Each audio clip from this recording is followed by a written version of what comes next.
जय श्री कृष्ण। व्रत कहानियों की श्रृंखला में आज हम सुनेंगे सोमवती अमावस्या की कहानी। सोमवती अमावस्या। एक ब्राह्मण के 7 लड़के 7 बहुएं और एक लड़की थी। ब्राह्मण अपने पुत्र वधुओं को सदा सुहागिन रहो, दूधो नहाओ, पूतो फलों का आशीर्वाद देता, परंतु अपनी इकलौती बेटी के सिर पर हाथ फेर कर कहता, भगवान तेरा भला करें। एक दिन ब्राह्मणी ने पूछा, पुत्रों को बहुओं को तो आशीर्वादों की झड़ी लगा देते हो, परंतु मेरी पुत्री को सिर्फ भगवान तेरा भला करे ऐसा ही कह देते हो, ऐसी क्या बात है। बार बार जब ब्राह्मणी ब्राह्मण से पूछने लगी तो ब्राह्मण ने कहा, मैं ऐसी बात अपने मुंह से कहना नहीं चाहता हूँ, परंतु तू जिद करती है इसलिए बता देता हूँ। अपनी बच्ची की कुंडली में विधवा होना लिखा है।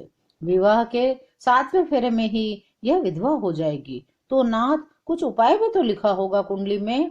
हे भगवान, है तो उपाय, परंतु वह तो पूरा करना संभव ही नहीं होगा। लेकिन फिर भी बताओ तो क्या उपाय है। ब्राह्मणी ने फिर पूछा।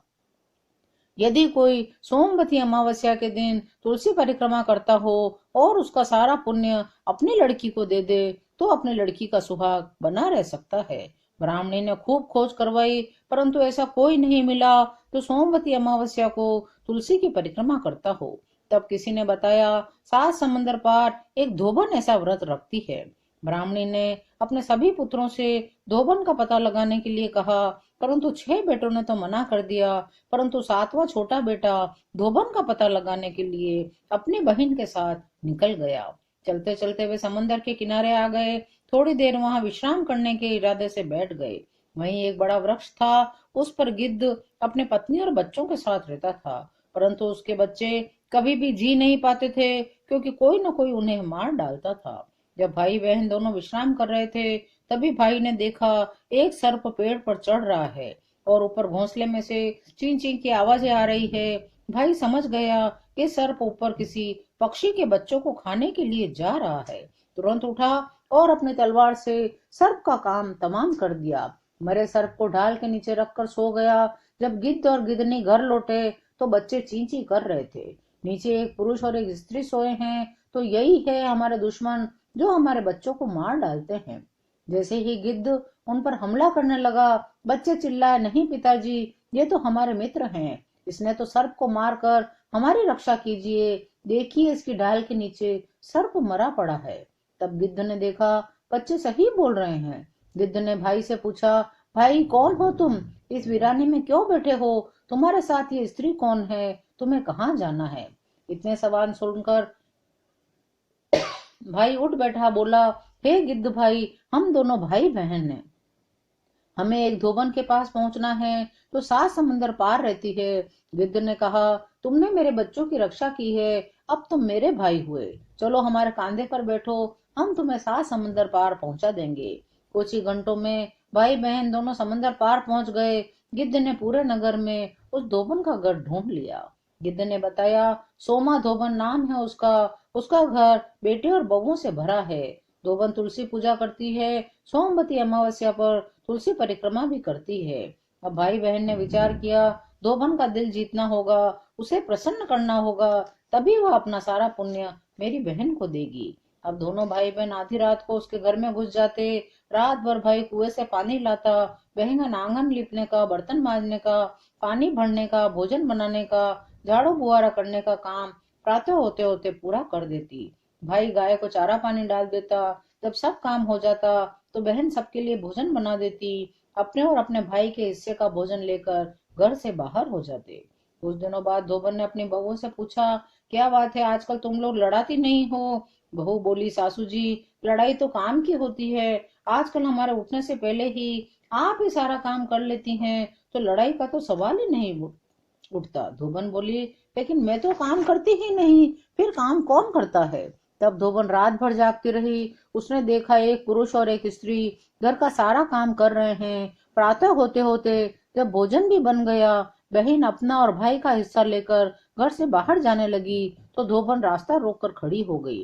कौन हो तुम, मेरे घर में क्या करते हो, क्या चाहते हो, धोबन बोली। तब भाई ने बताया, हम दोनों दूर देश से आए हैं, हम ब्राह्मण भाई बहन हैं, आपके सोमवती अमावस्या की परिक्रमा का फल हमें चाहिए था, इसलिए आपको प्रसन्न करने के लिए हम ये सब कर रहे थे। यदि तुम्हें मेरे पुण्य का फल चाहिए था तो वैसे ही कह देते, मैं धोबन, तुम ब्राह्मण, क्यों मुझ पर पाप चढ़ाते हो। धोबन बड़ी धार्मिक महिला थी। कन्याओं को सुहागिन बने रखने के लिए वह भी गिद्ध गिद्धनी के पंखों पर सवार होकर ब्राह्मण के घर रवाना हुई। घर से निकलते वक्त उसने कहा, बड़ी बहू, मैं कुछ ही दिन में वापस आ जाऊंगी, तुम घर में कुछ भी हर्ज हो मर्ज हो उसे हाथ मत लगाना। यह कहकर वे रवाना हो गए। ब्राह्मण का घर आया, पुत्री की शादी तय की गई, बारात आई, फेरे होने लगे। जैसे ही सातवां फेरा शुरू हुआ, दूल्हे के पास जो ढाल थी उसमें सर्प का चित्र बना हुआ था। वही सर्प जीवित हो गया और दूल्हे को डस लिया। जैसे ही दूल्हा नीचे गिरा, त्यों ही धोबन ने तुलसी पत्र लेकर अंजलि भरी, बोली, हे सोमवती अमावस्या, आज तक यदि मैंने तन मन धन से आपकी परिक्रमा की हो तो सारा का सारा पुण्य इस कन्या के पति को मिले और उसे जीवन दान मिले। तुरंत ही उस ब्राह्मण कन्या का पति जीवित हो उठा। उनका धूमधाम से विवाह संपन्न हो गया। अब सोमा धोबन को खूब भेंट देकर विदा किया गया। जब सोमा धोबन रास्ते में ही थी तो सोमवती अमावस्या मिल गई। उसे वहां कुछ भी नहीं मिला जो वह रखकर परिक्रमा करती। उसने एक बावड़ी के किनारे पड़ी टूटी मटकी देखी। उसने उसके 108 टुकड़े किए, वहीं का पानी का छींटा दिया, बावड़ी की ही 108 परिक्रमा कर ली। जब धोबन अपने घर आई तो उसके पति का शव पड़ा था। बड़ी बहू ने कहा, आपने कहा था ना कि घर में हर्ज मर्ज कुछ भी हो उसे छूना मत। तब पिताजी के शव को हमने छुआ तक नहीं। धोबन यह सब देखकर दंग रह गई। उसने तुलसी पत्र लेकर अंजलि भरी, बोली, हे सोमवती अमावस्या, मैंने अपना संचित पुण्य तो उस ब्राह्मण कन्या को दे दिया, परंतु रास्ते में आते वक्त जो ठीकरी रखकर बावड़ी की 108 परिक्रमा लगाई थी उसका फल मुझे मेरे पति के जीवन दान के रूप में दे दो। सोमवती ने सोचा, अब इसने ठीकरी का दान और बावड़ी की परिक्रमा की है तो भी इसे इसका फल तो देना ही पड़ेगा। चाहे मुट्ठी भर गेहूं हो, चाहे थाल भरी मोतियों की हो, मुझे तो सब स्वीकार है। तब सोमवती ने उसके पति को जीवन दान दिया। तब उस धोबन ने कहा, दो बातें कहती हूँ, उसे सदा ध्यान में रखना। पहली ये कि कोई भी दूल्हा सिवाय राजा रजवाड़ों के ढाल लेकर घोड़ी पर नहीं चढ़े, सिर्फ तलवार लेकर ही बैठे। दूसरी ये कि अपनी सामर्थ्य और श्रद्धा के अनुसार कोई भी वस्तु 108 मात्रा में रखकर कुएं की, बावड़ी की, तुलसी क्यारे की या अपना मन माने जिस भगवान की मूर्ति रखकर 108 परिक्रमा देने से हमें सब सुख शांति, अन्न धन चूड़ा चूड़ी का सुख मिलेगा। तब से धोबन की पुत्र वधुएं, ब्राह्मण की पुत्र वधुएं, ब्राह्मणी, ब्राह्मण कन्या, यहाँ तक कि सारा नगर गांव सभी सोमवती अमावस्या को व्रत पूजा और परिक्रमा करने लगे और आनंद से रहने लगे। जय सोमवती अमावस्या की, जय तुलसी महारानी की, जय शालिग्राम की, जय श्री कृष्ण।